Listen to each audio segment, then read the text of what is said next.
വന്നിരിക്കുന്നൊരു കുട്ടിക്കഥയായിട്ടാണ്. അതിൻ്റെ മുമ്പ് ഈ വീഡിയോ ആദ്യമായിട്ടാണ് കാണുമെങ്കിൽ ലൈക്ക് ചെയ്യുക, സബ്സ്ക്രൈബ് ചെയ്യുക, ബെൽ ബട്ടണും കൂടി അടിക്കുക. ഇനി നമുക്ക് നേരെ വീഡിയോ ഇട്ട് പോവാം. പണ്ടൊരു കാട്ടിൽ ഒരു നായക്കുട്ടി ഉണ്ടായിരുന്നു. ആ നായക്കുട്ടിക്ക് നല്ല വിശപ്പുണ്ടായിരുന്നു. അപ്പോൾ ആ നായക്കുട്ടി ഒരു എല്ലും കഷ്ണം കണ്ടു. അത് കടിച്ചു മുറുക്കി നടന്നു. അപ്പോൾ ഒരു പാലമുണ്ടായിരുന്നു. അതിൻ്റെ നടക്കിൽ താഴെ കുറേ വെള്ളം.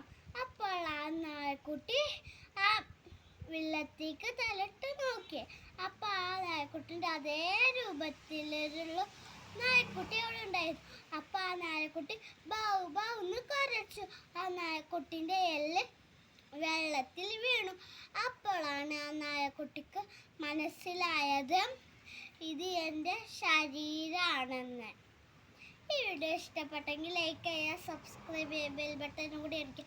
ടാറ്റാ, ബൈ ബൈ, അസ്സലാമു അലൈക്കും.